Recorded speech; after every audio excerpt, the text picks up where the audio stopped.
All right, guys, no filters. The sky actually looks like that. It is the bluest day I've ever seen. And on this beautiful blue day, we were talking about how to lie as a politician, okay? How to be dishonest, how to lie. You've got to do it, okay?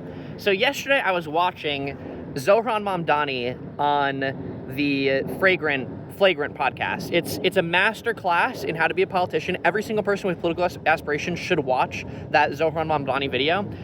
It is super, super, super amazing all throughout. The one thing I'm going to focus on right now is they ask, probably 3 or 4 times, they ask him, one of the biggest obstacles to getting your agenda done is pushback from the mainstream Democrats. You know, Kathy Hochul working with Albany, Chuck Schumer, they keep asking these sorts of questions. And Zohran will always respond with like a very funny, like probably half the time he'll do one of these, like, you know, like a funny, like he'll do like a funny face. And then, you know, the kind of things he'll say is usually going to be along the lines of like, you know, I'm really looking forward to working with Albany, and Kathy's going to be a great partner, and I'm really hoping that we can do the right thing for New York City. And you know, different variants of this answer. And what he's really communicating, right, is there's 3 ways you can do this, right? Is you can lie straight up, which I don't think is super common. You could do the politician's bread and butter, and you can just say something fucking random and not answer the question and not address it at all. Aren't you worried about what's happening in Albany? Bringing rent control to New York City is going to be amazing. I'm really excited to work on that project. That doesn't fucking address the question or answer. He doesn't do that, right? And that's what most politicians do. When people say politicians are inauthentic, politicians are annoying, Kamala Harris, what is one thing that you think Joe Biden could have done better, or your administration could have done better or differently? I think being the first female president is going to be such an inspiration. What the fuck are you talking about? You know, like these moments in politics are so bad, and that's when people say politicians are inauthentic. Those are the moments they're referring to, right? So I should record a lot of videos. This fucking sky is ridiculously blue. What the actual fuck? It is so nice out. Sorry, but.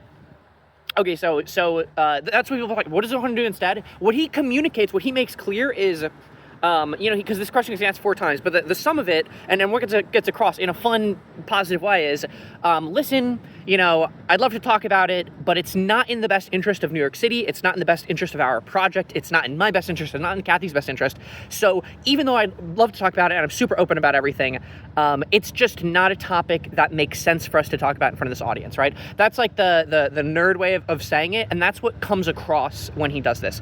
There's a couple of these that are a little dodgy, but he does them with a smile. There's a couple of these that are a little more closer to the message that I'm getting, but that's what I got from it, and that's what I think most of the viewers get from it. And he gets a lot of that distance comes from his charisma, okay? Charisma buys you a lot of grace, but I think this is the strategy for politicians, is just to be straightforward with citizens. I'll probably make a separate video on this, but one of the reasons the politics, the body politic, the people are so fucking unbelievably stupid is because people rise to the standards that you set for them, and the expectation right now is that people are fucking retarded and we treat them like morons, and then secret hint, that's what they aspire to. But when Donald Trump, you know, just acts as though everyone knows everything about tariff policy, within a week, every fucking maggot knows what tariffs are, oh, it's actually tax, it goes towards the deficit. They know all these little discrete facts that you need them to know, right? Like this, boom. And these are the dumbest fucking people you've ever even heard of, right? But they'll know 30 fucking fun facts about tariffs. They're all, you know, misleading or off in some way or another, but like they figure out what they need to support their guy, right? Because they're not ironically they're kind of treated as mega children, but like they're not spoon-fed the answers and treated like morons. Donald Trump just talks and he says what he needs to say authentically, and you know, when I say authentically, he's not double checking, but he just says it and then people figure it out. Anyway, I think the strategy for this going forward needs to be like, hey, can you talk about this thing that you can't talk about? It's like, listen, you know, I made a promise when I started my political career. You know, I know that it's super easy to say, I'm not going to lie, I'm not going to be a politician who does that, but I know the pressures that politicians are under. And like, this is one of those situations where, like I said, I'm never going to lie. And if there's something that I have to withhold, I'm going to be super clear about why I'm withholding it. And in this case, I need to withhold it because, in this Zohran example, you know, there's a time and a place. Every politician has criticisms of each other. Everyone working together has criticisms of each other. But the place to air those criticisms is generally not in public in front of millions of people. Me and Kathy and Schumer and all the other people that we're going to be working with as mayor of New York City are having these conversations every day with each other, which is the right forum for those conversations. And nothing good can come of having them here. You know, imagine, you know, and I'm getting very specific into this example. Like imagine, I go through 5 podcasts, I do these 3-hour talks, and I get a 1-minute question about this, and I go on for 30 seconds about it. That's the only 30 seconds that they're going to see, right? That's going to get back to them. That's going to spread through the news. That's going to be the focus. Tension in the Democratic Party. These people can't work together. Everyone has disagreements, but that's kind of like giving people straightforwardly, like, I'm not answering this, here's why, I think is great. Like, I think that's perfectly fine. And then the one time you can't do it, right, that time he says, it's not in the interest of my constituents for me to share this, right? There's a different situation worth talking about, which is where you say, you avoid answering a question because there's one constituent base that likes that answer and one constituent base that doesn't. So, like, what do you think about, college girls getting transitional surgery without a lot of, medical expertise, and they just kind of go for it really quickly? I don't know if this is happening, right? I'm just making up an example. But, like, you can't give a nuanced answer to that, because if you give an answer like, yeah, it's good that all college girls transition as quickly as possible, you're going to alienate a lot of normies. And if you give the answer like, anything that isn't super pro-trans, you're going to alienate a lot of the, the farther left Democratic base. So that is a situation where there's a tension between your base, and you avoid answering to, like, avoid addressing that tension. I think you just, pick a side. And to be fair, when I say pick a side, I was watching, I'll make it a little bit of a longer video. It's fine. I thought this would be a short one, but it'll be a long one. I was watching Richie Torres on, the comedian from Cumtown. Yes, Cumtown, if you don't know.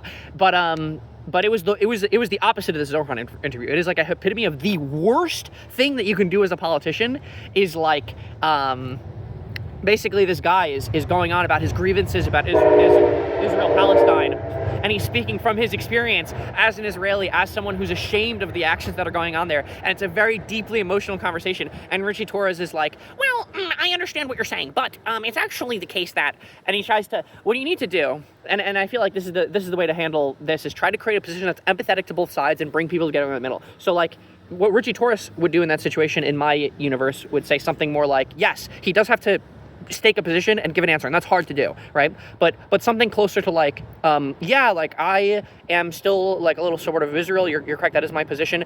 Do you feel like you have a strong understanding of that position, or do you feel like it's just because I'm bought off or one of these like more negative characteristics? Do you understand why?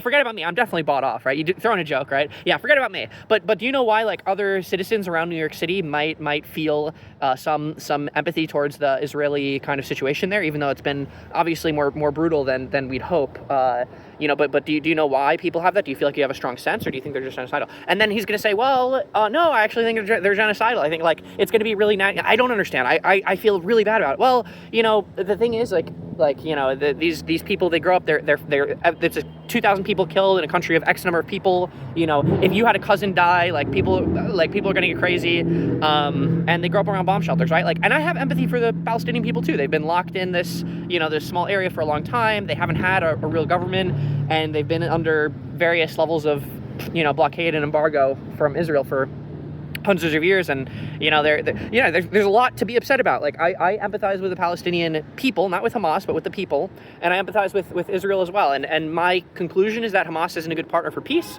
That removing Hamas, and doing what we can to remove them would be the best way forward for everyone. And I really hope that they show more restraint, and I wish that they were. And I think the Trump administration has really, help them lean into their worst tendencies, while the Biden administration did a better job restraining them. We did lose a ceasefire the moment the presidential transition happened. I don't know how this completely vanished from everyone's mind, right? But something like that's like the strong, empathetic, understandable position for Israel for Richie Torres to have made in that situation. Anyway, that will be how to lie as a politician. Okay, we got a lot done this one. I think it was a very dense 9 minutes, and oh my god, it's so beautiful. What the fuck? Look at that. Could you imagine? What the fuck? Why is it so blue? Bro, if it was 2 weeks later and the leaves changed color, or if it was any other year and we weren't in global warming hell, because we're in the middle of fucking October and the leaves still aren't changing. It's almost Halloween. Halloween's next week and the leaves aren't fucking changing color. It's not summer anymore, guys. But it's been a little toastier than most years for whatever reason. Probably because the woke, I think. I think the trees are too woke. Do you guys, these fucking trees believe in global warming? What the hell? These stupid fucking trees. They think it's been getting warmer every year. They think this summer's getting longer. So weird. Freaking woke trees, Nat. When will the woke learn. Okay, anyway, I'll catch you guys in the next one.